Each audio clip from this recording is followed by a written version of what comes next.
observations change. But life, does life change? Or do our observations change? Does God change? Or does our concept of God change? I think it's possible that how God expresses through life changes. So in the body, as we are on earth right here, right now, that's one expression of life. But then after this body done gone, then that's another expression of life. So I think how God expresses life will change. Okay. Now the Bible says God is spirit. Do you think the spirit of God ever changes? I don't think so. So what you just described to me, I think, would be the individual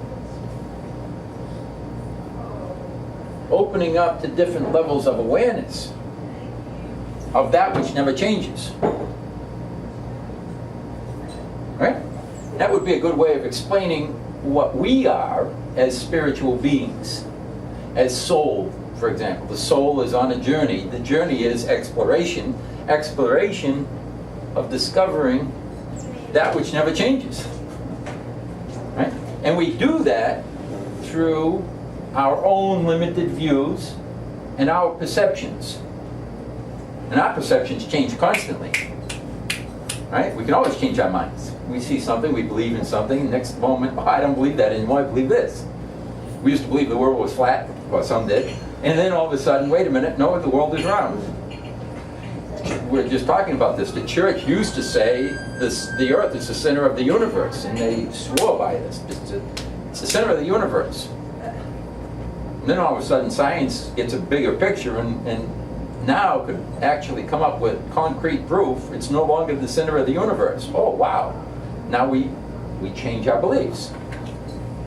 So the only thing that's really changing is how we perceive things. The world was always round. We thought it was flat. The world was never the center of the universe, yet there were times when people believed it. So we believe something as long as that's all that we know. Then we believe it until something greater comes along. Right? Okay. I'm going to just digress here just a little bit and go back to Thomas 5 in the center of the page. Jesus said, "Recognize what is before you, and that which is hidden from you will be revealed. For there is nothing hidden that will not be made manifest." So here again, we're talking about consciousness. That's what Jesus was referring to.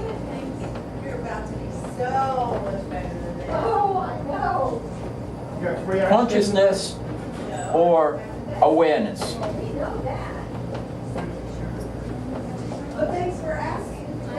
Because in ultimate reality, God being spirit, and God is consciousness, and we are one with that consciousness. Right? So Jesus is saying, recognize what's in front of you,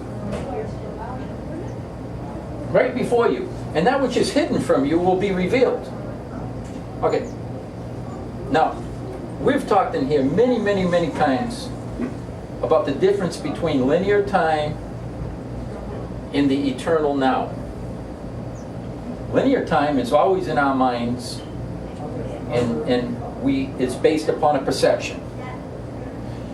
If you want to experience ultimate reality, you can't perceive ultimate reality. Can't be done. You can't put it into this finite brain and figure it out and get a picture that's going to be true and valid in terms of ultimate reality. You can't do it. You can, however, go beyond your human mind and experience it. You can touch ultimate reality right here, right now. We all can.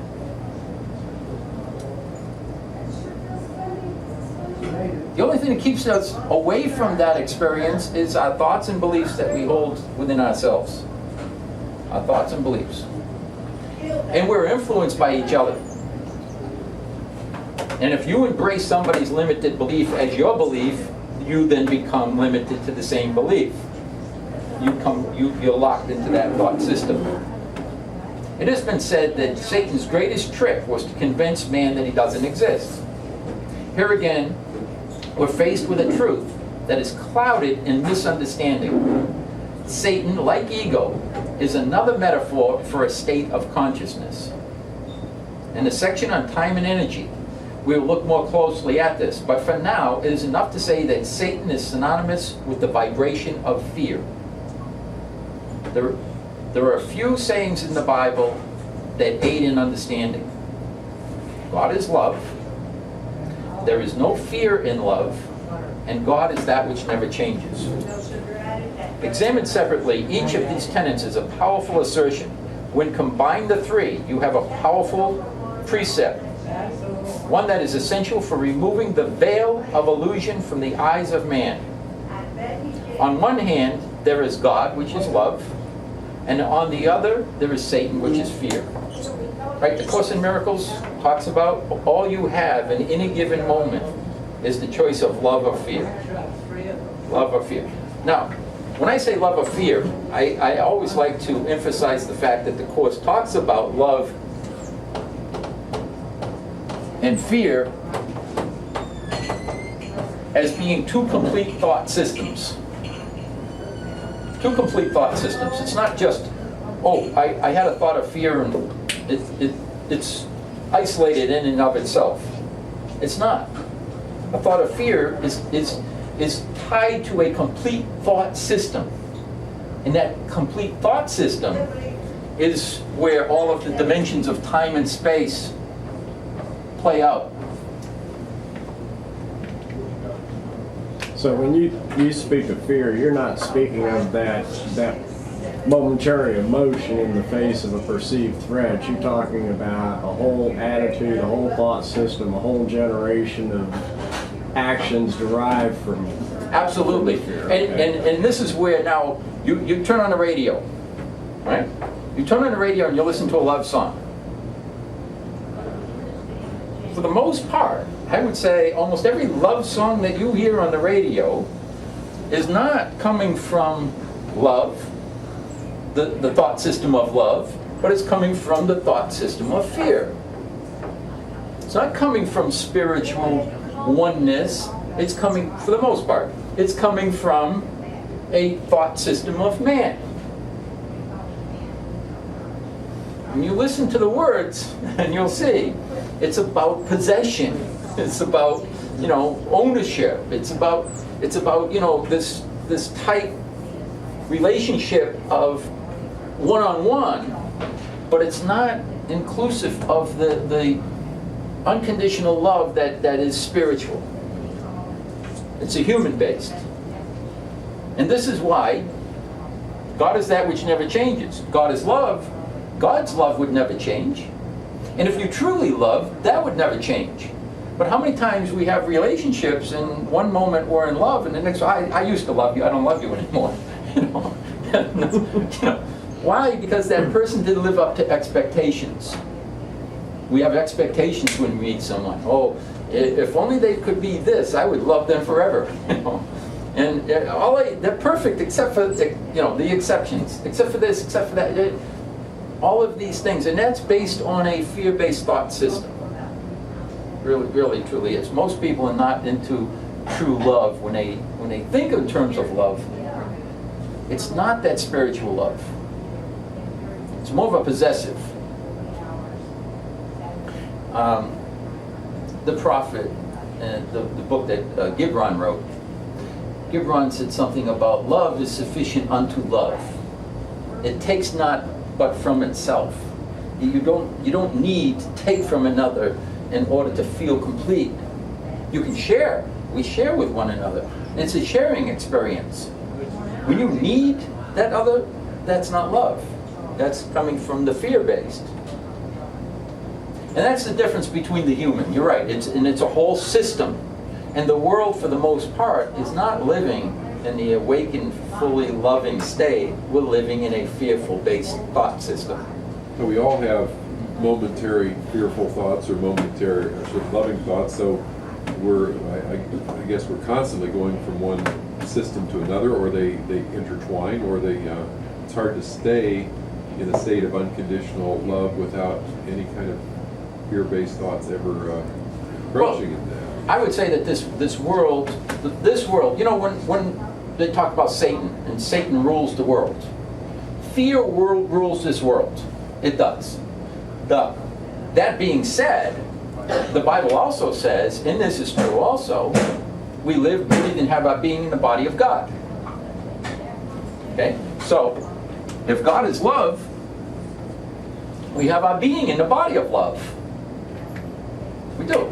So, all we have to do then is let go of our limited ego thought system, and you experience love. You don't have to create love. Love is. You don't have to seek love. You need to experience love. See, the only thing that keeps us from experiencing God and experiencing love is our own thoughts. It's our own belief system. It's our fear-based thoughts. Let those go. What's left? Love. So we're always in a state of unconditional love, which is God, except for the intrusion of the fear-based thoughts. Which is why So we have to guard against or try to eliminate and learn to eliminate, learn to overcome. learn to let go of fear. Mm-hmm. Yeah, absolutely. That's the whole key. And that's where we're headed now. The illusion of death. Okay, earlier we just talked about life and death. Okay, life is eternal. Life is that which never changes. God will never change. So where does death come into play? Now, what's funny is, life is eternal. Death is temporary. Isn't that interesting? Death is a temporary experience. Life is eternal. This is why Paul said, I die on a daily basis. Interesting. How can we die on a daily basis? While attempting to see and understand truth, it is beneficial to note that it's through the errors in judgment that the death experience came about in the first place. Death has no reality in and of itself, nor does it truly exist outside of the mind of man. Within the realm of creation, as God intended it, death is impossible. Indeed, it is contrary to creation itself. Death is. And this is why it says in the Bible, 1 Corinthians, for as by a man came death, by a man has come also the resurrection of the dead. Now, if death was permanent, can you resurrect from something that's permanent? If death was something that was real, it would be a finality. It would be, that's it, it's finished. You don't resurrect from that. You don't have the experience over and over and over, as Paul said, I die on a daily basis. You don't get a hall pass from hell. No, the idea is if death was a permanent condition, you die, that's it, it's a finality, but it's not. What's interesting is, and here now, when Paul was talking about dying on a daily basis, he was talking about levels of awareness. He was talking about moving back to life, back to love, out of fear. Death and fear are synonymous with one another. The thought system that's based on fear is also the thought system where death experientially can be experienced. Then you can come back to life. You die, come back to life.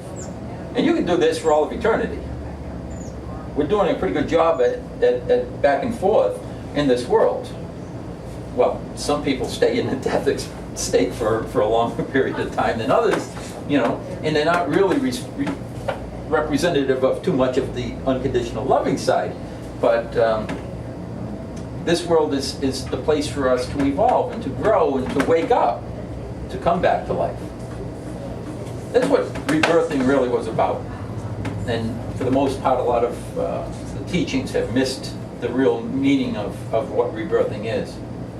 A basic understanding of this is essential to anyone who wishes to experience ultimate reality where death does not exist. Man's belief in death brought the experience into form. Once that belief is engaged, the experience will end. Wait a minute. What happened? Once the belief is changed, the experience will end.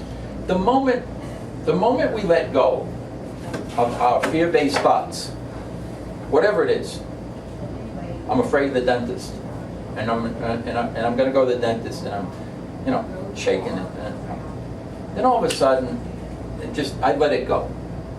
The fear disappears. My experience changes. Totally changed. No one and nothing has the ability to control me and to keep me in fear. It's a choice I made. No one in reality has the power to keep anyone in the world afraid of anything. Our government does a pretty good job at scaring us.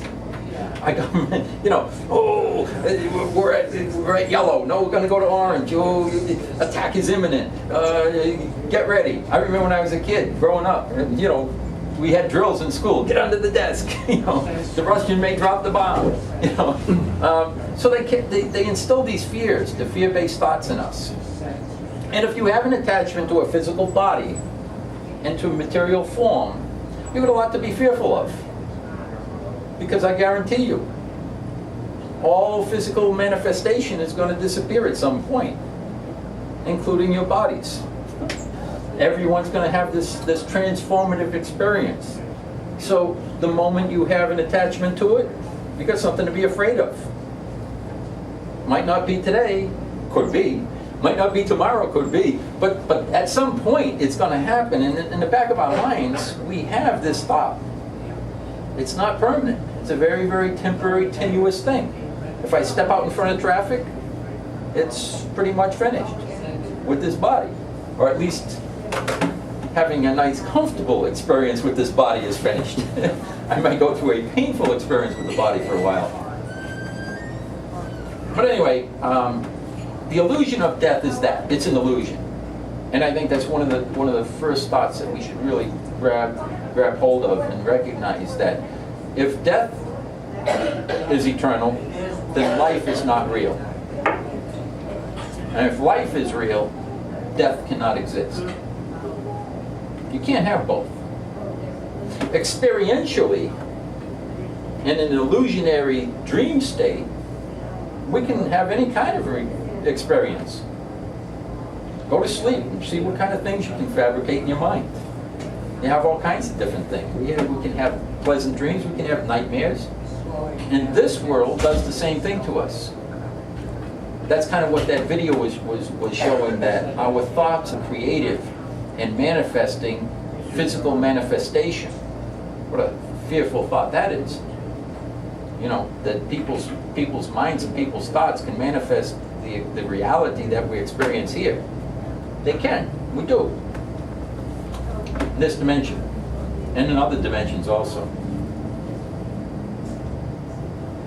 Another way to put it would be to say, just because something is experienced in this world, it is not absolute reality. Within absolute reality exists an infinite number of perceived realities. Each perceived reality is real to the perceiver, but only as a perceived experience. Now, let's look at this. Each one of us in this room, is sitting here. We're in this world, we're in this dimension, and we're having our perceived reality. Wow. Does everybody know everybody else's thought?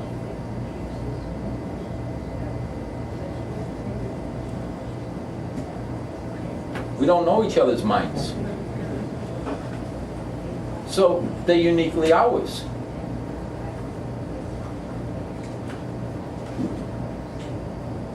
We can sit down and we can have an agreed upon belief system, but even that, it's still going to be uniquely ours, as long as it's based upon a perception.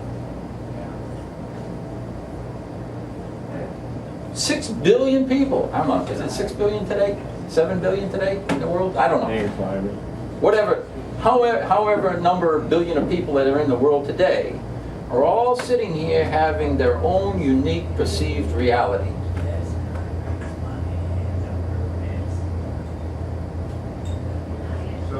And they're all fueling the energies that are manifesting this world. It's interesting. Just an interesting point. In terms of love, in terms of God, this is universal. Our perceived realities are fear-based. These fears are individual. We each have our own fears. I'll bet we all have something different that we're afraid of. It's going to be unique to each individual. And the degree of fear is going to be unique to every individual. But if you got to love, true unconditional love, it's going to be universal. It's not going to be unique. It's going to be one, because this is God. And not one of us has a monopoly on God. Not one religion is better than the next, saying they're closer to God. It's all. Every one of us. If you get away from the fear-based thought system, you're going to experience love. This is a choice. Irrespective of religions, when you look at someone, you can connect with that person from a consciousness based on love, or the fear-based thought system, which is based on a judgment. Remember at the beginning of the book, the Garden of Eden? Remember the story of the Garden of Eden? You had the tree of knowledge of good and evil, and God says, don't do this. Don't judge things relative to good and evil. You see the person coming in the door, if you're gonna weigh that person, you're going to put a value on that person. Don't know anything about them. But I'll guarantee you, almost everyone in the world will see someone instantly come to a conclusion. You see someone coming through the door and they got rags on and they look like they haven't taken a bath in 2 months. You know, a thought comes to your mind. You know, it's like, wow, get the hell away from me. You know, but it's true. You know, we look at things and we put a value on almost everything and everyone. That's the way it works in the world. But that's the thought system that's based on human ego mind. It's the fear-based thought system. From the unconditionally loving state, you don't know anything about that person.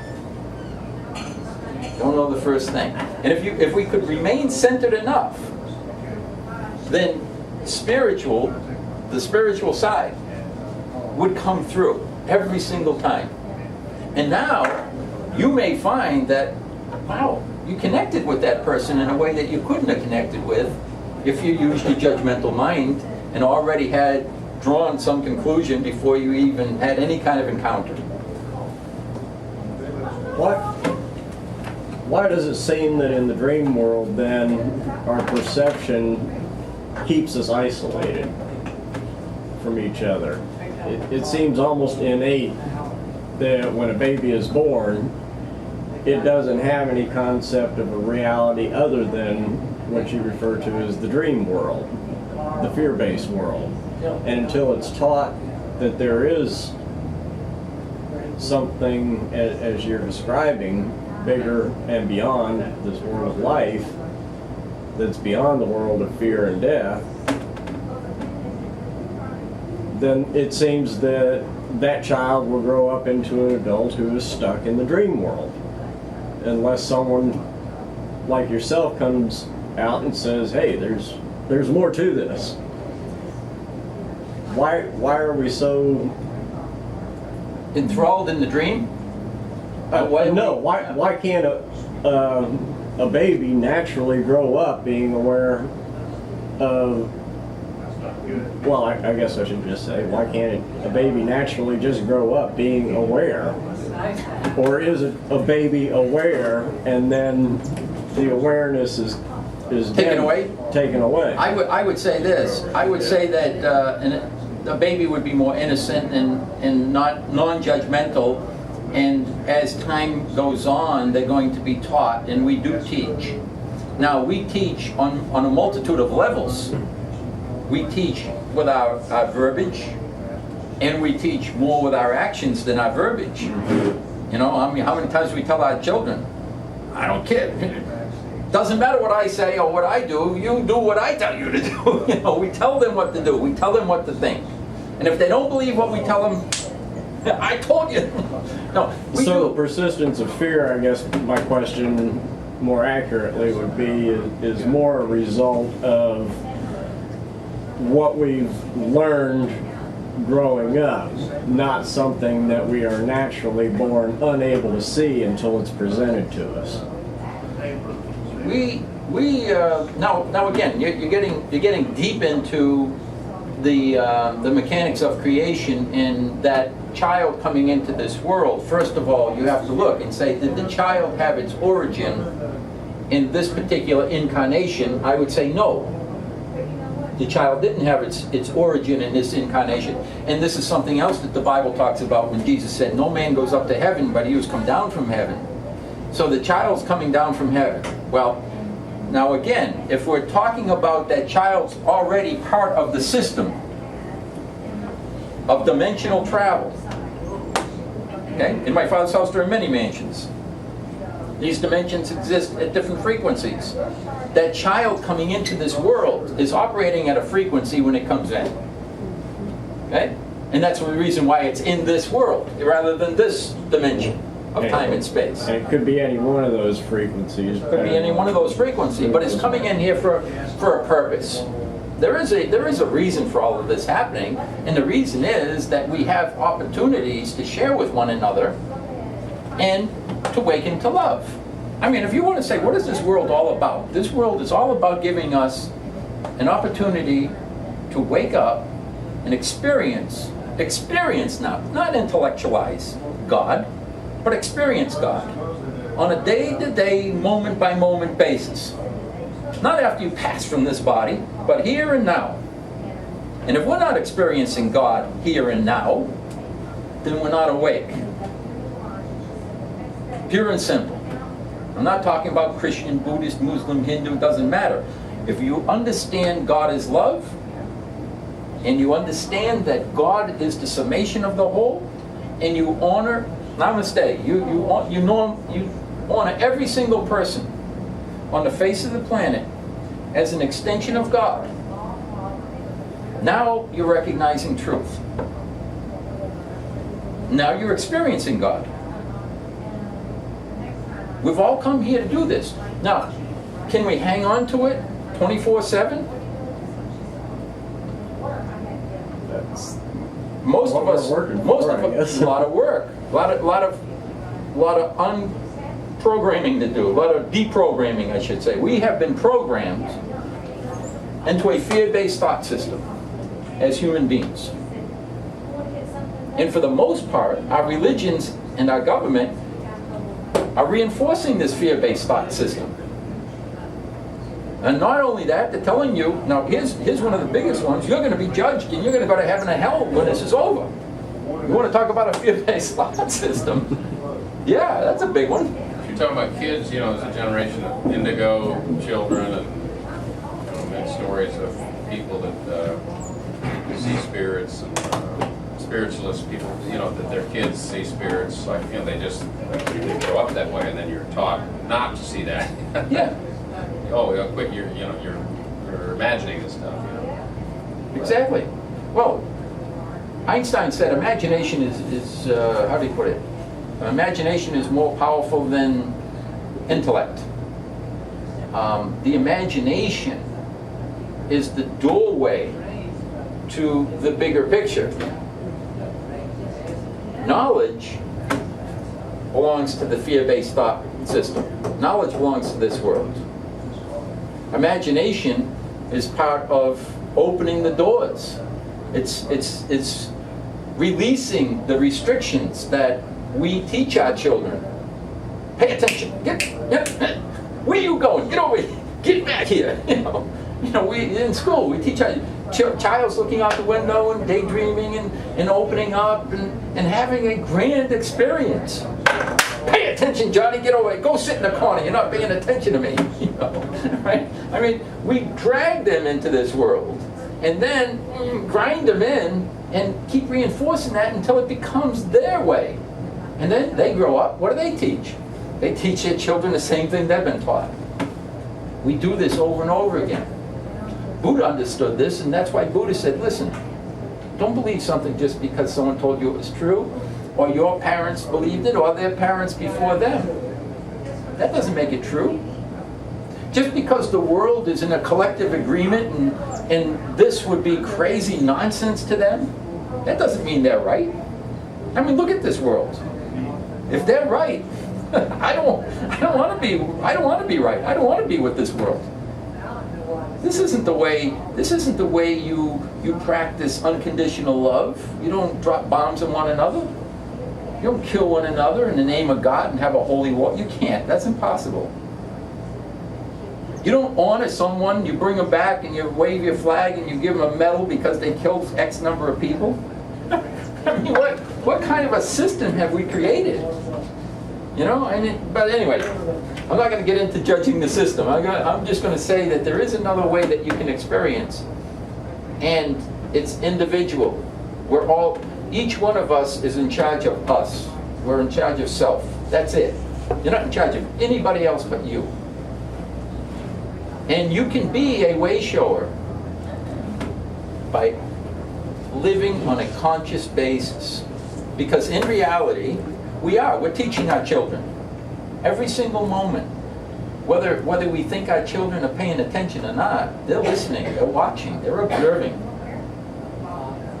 And they imitate what they see. They will. They'll pick up on what we embrace as our truth. Course in Miracles says in every given moment, we're teachers. Every one of us. And what are we teaching? We're teaching what we believe. We're teaching our belief. We teach it by how we interact with people or react to people. If someone comes up to me, and this is what Christ really was trying to teach us. Christ was really here to teach man to live in a world, practice unconditional love, and interact with the world rather than react. Someone slaps his cheek, you turn the other cheek. Wow, how many of us would do this? That's what most people would react with. You hit me, I hit you back. Right?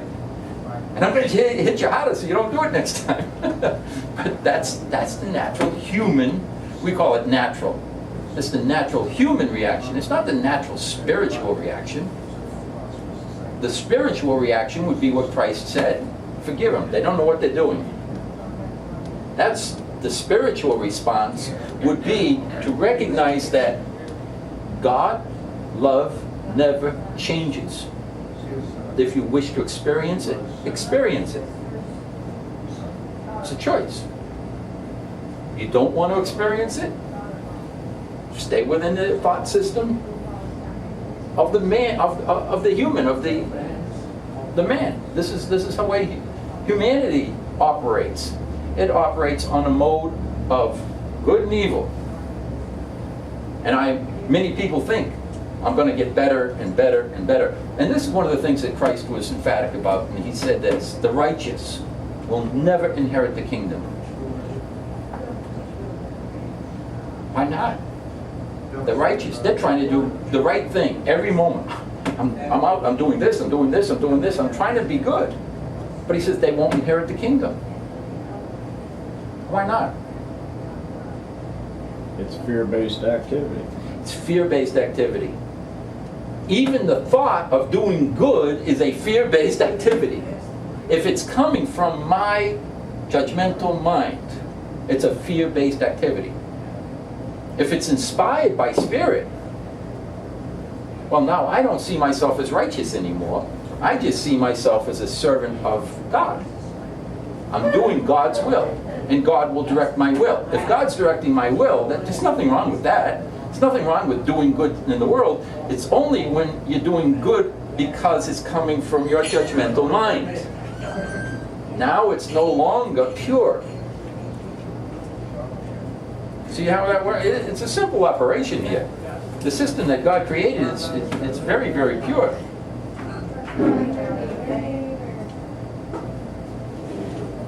In the world of man's perceived experiences, one thing is certain. Give it enough time and exposure, change is inevitable. New ways of seeing things continuously arise. This is true because form, i.e. that which becomes manifest to be experienced, is always a result of thought based on beliefs. Now that's kind of what that video was alluding to, the one I said that we could maybe discuss at some point. That video was talking about how we're living in a holographic universe and everything, including matter, is responsive to thought.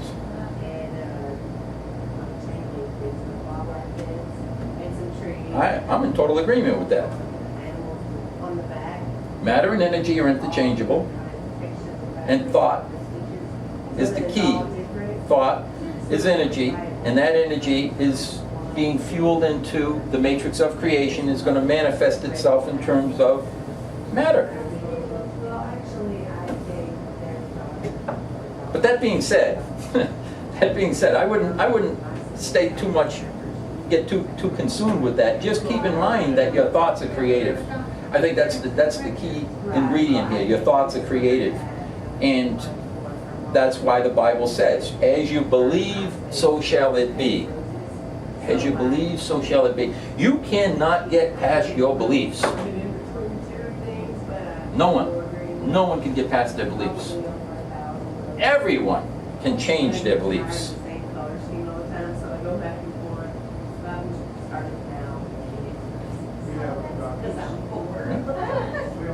Make sense? Yeah. Change the mind, and the belief is changed. This will bring about a change in the way of experience.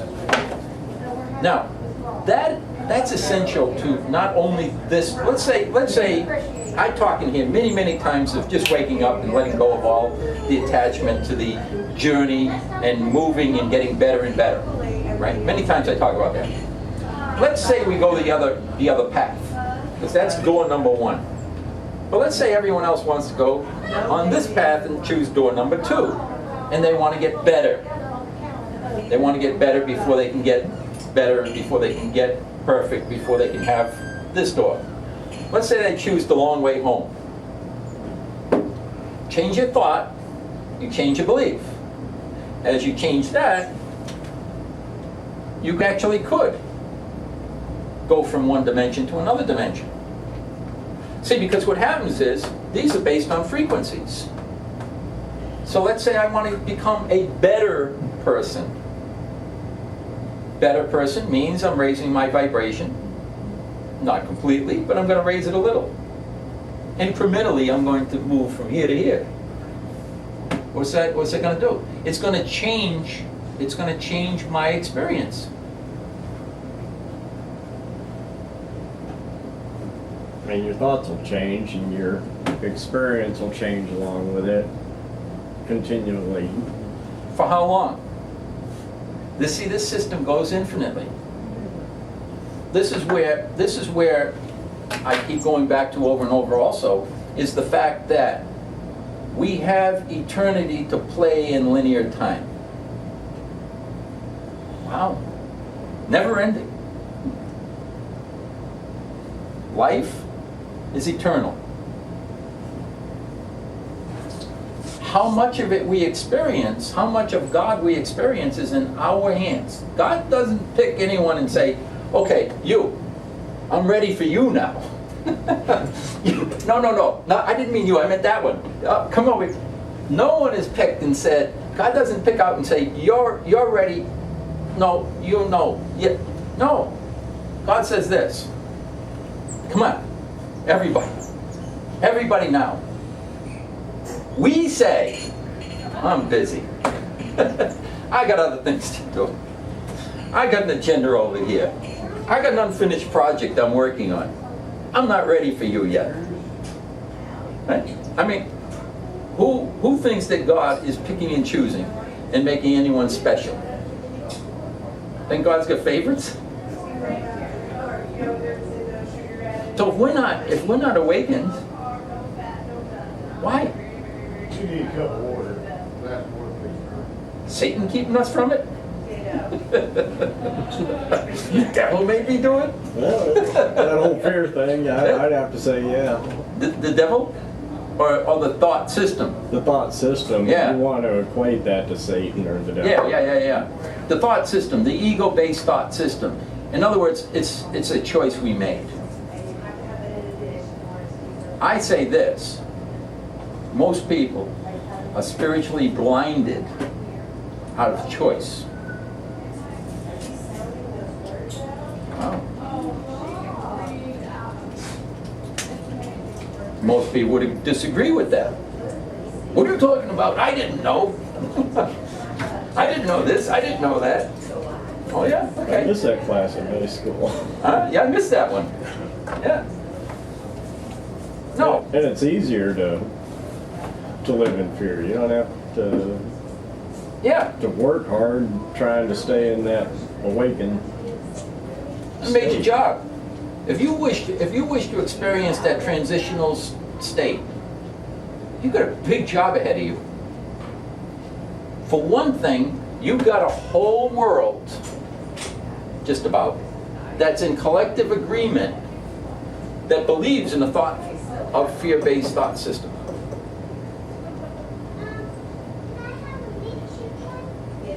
This is what Jesus said to his followers. He said, I'm in the world, I'm not of the world, you guys are of the world. At the end of his ministry, he said, you're no longer of the world.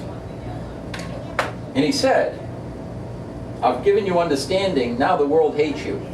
I paraphrase that, but that's basically what he said. He said, now the world hates you because you're no longer one of them. Now you're looking at things from a different perspective. If you choose to experience love and you choose to interact in the world, and the world is basically choosing this thought system, you're a threat to that thought system. Why did they want to get Christ off the scene right away? It's one of the reasons. He went to the scribes and the Pharisees. He said, you guys are a bunch of hypocrites. He said, you took away the keys to the kingdom. You didn't go in and you're not letting anyone else in. What did he mean? This is what he meant. The religious teachers of the day were not giving people understanding and telling them, you guys are in charge of you. And here's the way you do it. Here's how you handle it. You don't need us. You don't need me. You don't need God. You don't need Jesus. You don't need this and that. What you need is A, understanding, and B, a desire to experience it.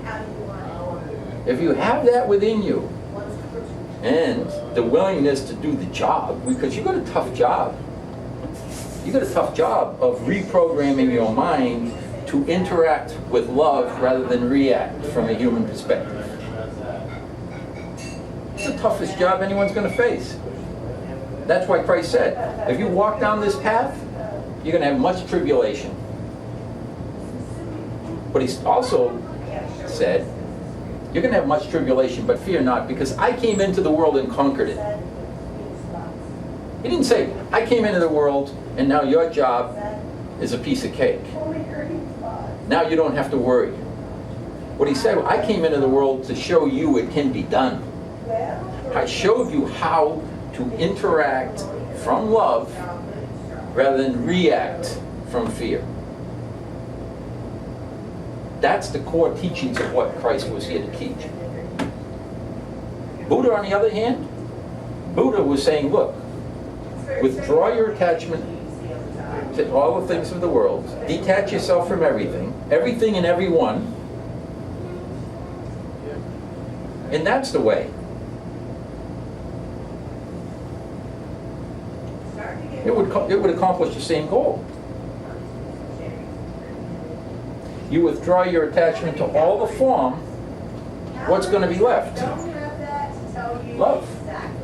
Now everything you do is going to be directed by God, because you're not going to have an attachment to, oh, how can I protect this?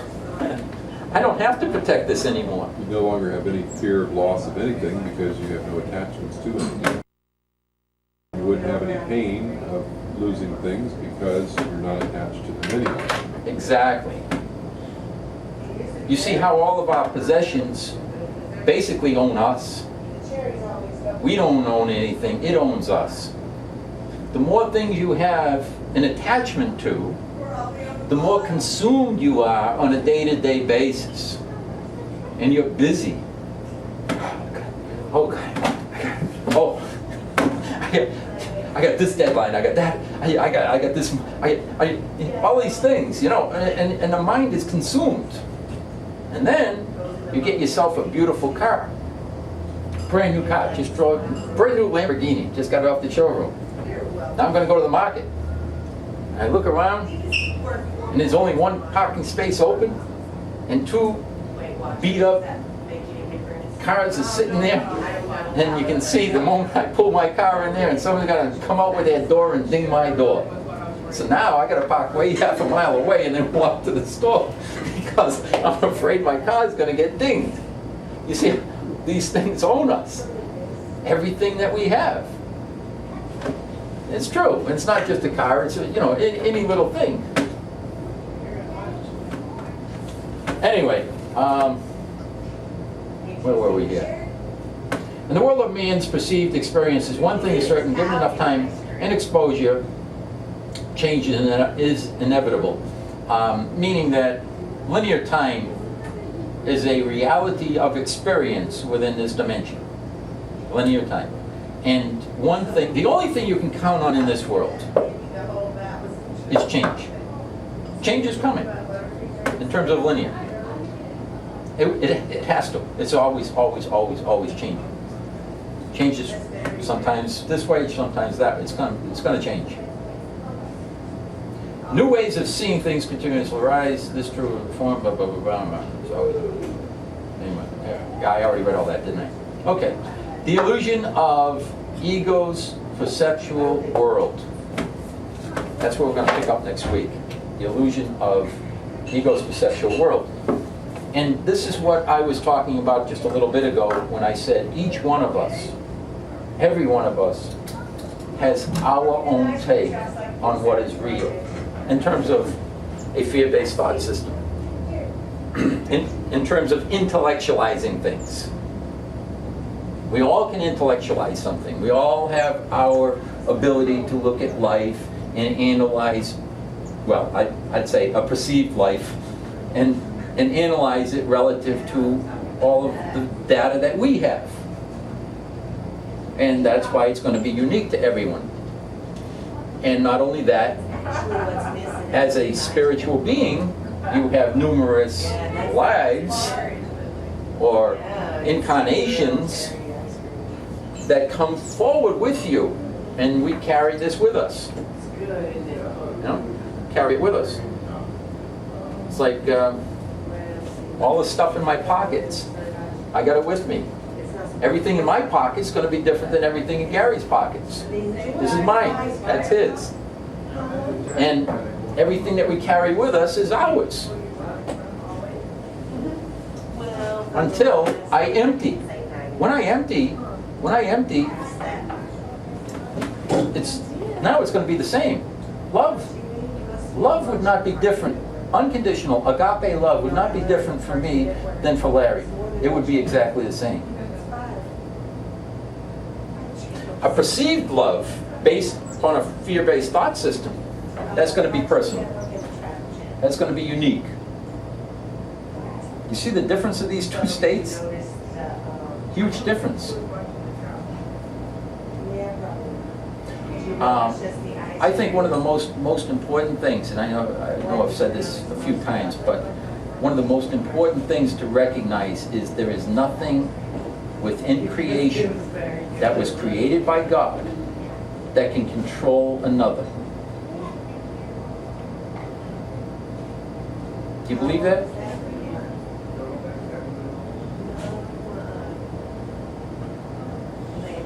Anybody believe it's not true? You believe there's something outside of you that could control you?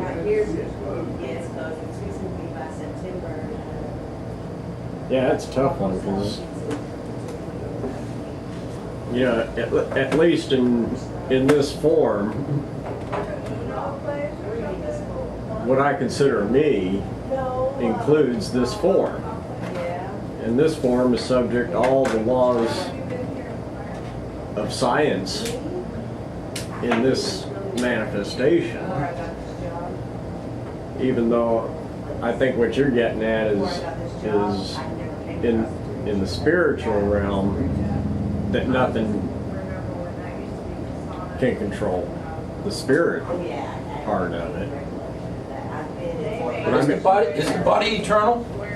No. So when I'm talking about you, I'm talking about that part of you that is eternal. The eternal part. The eternal part of you. Okay, I'm talking about that part of you that is linked to God, that comes from God, that is an extension of God. That's eternal. When I talk about you, I'm not talking about the personality sitting in the chair over there. I'm talking about the spirit. Okay, so when we talk about the spirit, do you believe that there's anything created that can control the spirit? Can control you? Yes, other than God. I don't think there is. I mean, we know that we can't control others, they can't really control us. Right. And then God allows us free will and doesn't control us, so therefore There's no there's control. nothing else. And so, you know, we Ultimately, have you're free. control of ourselves. So even God itself, and I said somewhere in here, and we'll get to it at some point, I said, even God doesn't control anyone. God can't control you. If God controls you, you have no free will, and if you have no free will, then this creation would be senseless. There'd be no reason for creation to even exist if God controlled. People would be puppets, and you're not puppets. We're not puppets. We have free will. Yeah, there'd be nothing to create. It would have already been done.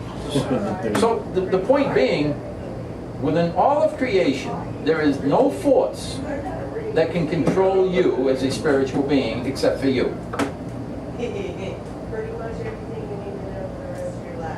Right? Yeah. Okay. So who's in charge of your enlightenment? I know. Yeah, absolutely. We're all in charge. Now, this is one of the things that this world is lacking, is the fact that we all have a job to do. Being raised Christian, being raised Roman Catholic, I was pretty much led to believe all I had to do was accept Jesus, and my job was finished. That's one of the furthest things from truth that could possibly exist. All I must do is accept the teachings of Jesus and emulate the actions of Jesus, and I'm covered. There's a huge difference between those two things. But you see, if the church taught the real truth, ultimately people wouldn't need the church. You don't need to go and confess your sins the way I was taught. You have to go confess your sins to the priest and be forgiven and play this game and yada, yada, yada. You don't need all of that. What you need is a willingness to practice unconditional love. Not just practice. Practice probably isn't even a good word. Gandhi said, be the change you would wish to see. Be love. Be love itself. If you are, no, I remember my son said to me a couple times, more than one time, Dad, what if you're wrong? okay, let's play devil's advocate for a moment. Let's just say that I'm telling people, be love. And at the end, when you leave that body and you're standing before your Creator, and you spend every moment while you're on this planet practicing unconditional love, do you think you'd have a problem? It would be impossible to have a problem. Not only that, let's look at what you get out of it while you're here.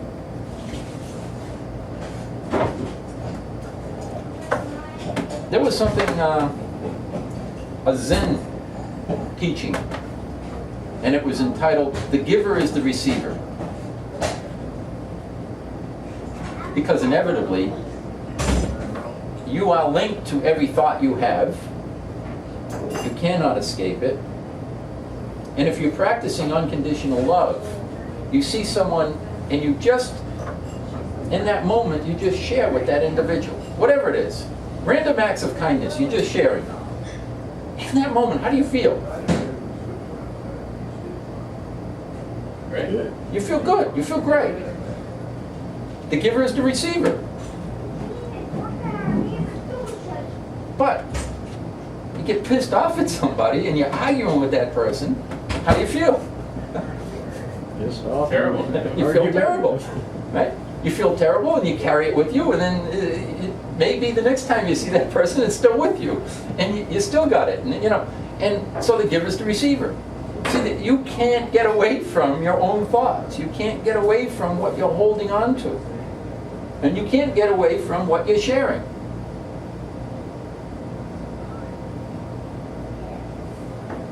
Creation is an experiential thing.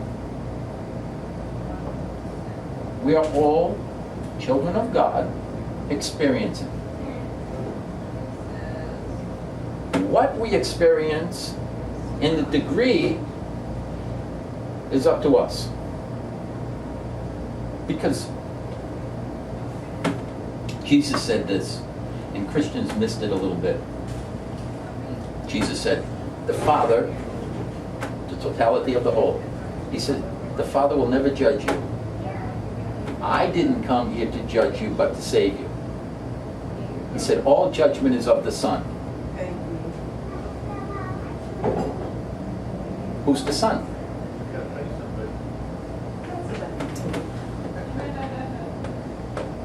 That which never changes is the Son. The Spirit within. The perfected self. Who was not created and coming from that which is perfected? We all come from God. Unless God is defective in some way, we come from that which was and is, will always be perfected. That's our core. It's our core origin. Your first testimony was a good one. If that's our core origin, how come the world is not reflective of it?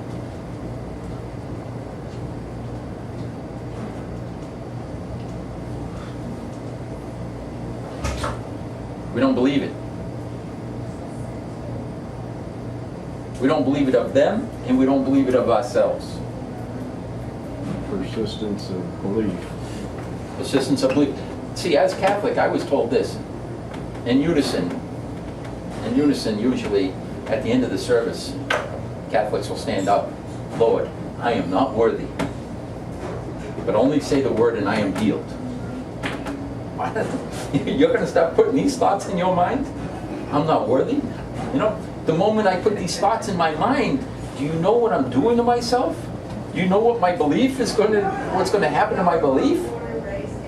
You're waiting for a word. Otherwise, you're just not worthy. I'm never going to be worthy. How can I experience the perfected self within me if I keep saying to myself, I'm not worthy? Now, what if I said this? Lord, I recognize your perfection, and I also see the perfection within myself and others. Yeah, I know. Well, I'll tell you. Help me to remember this on a day-to-day, moment-by-moment basis. But I recognize the perfected self within me and others. Namaste. What a beautiful expression. That which is divine in me recognizes and honors the divine in you. That sounds a lot better than I'm not worthy. You see how what we plant in these little minuscule minds is going to be a very, very, very powerful ingredient to that which we experience, because it's going to affect our beliefs. Until you can let go of your unworthiness beliefs, until you can let go of all of the attachment of judgment, you can't experience unconditional love. Can't be done. But that which you seek already exists. You don't have to become perfect. God created you perfect.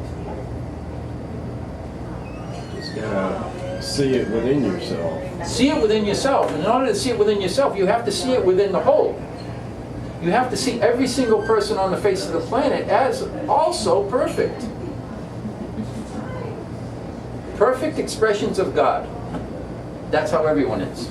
Anyway, we're past 8, and I'm willing to stay wherever time you guys want to stay till, but I don't want to keep you too late either. You mentioned a video earlier. I'm sorry? You mentioned a video. Yeah. I'm gonna send you a link to it. It has to do with Deepak Chopra, Wayne Dyer, and a few others put this together, and it has to do with thought being creative and how we live in a holographic universe, and a lot of the same stuff that we talk about here. As a matter of fact, Wayne Dyer had my first book, and I thought, a lot of what came out of there is a lot of what I wrote in my book. I said, well, this is very interesting. But it is all one truth. Yeah, he's got a pretty powerful program going. It is what it is. It is what it It is. is what it is. And see, that's the whole thing. When you can just let everything be what it is, you don't have to be affected by it. The world is what it's going to be, but you are in charge of you. You know, And that- the Christian church said, we're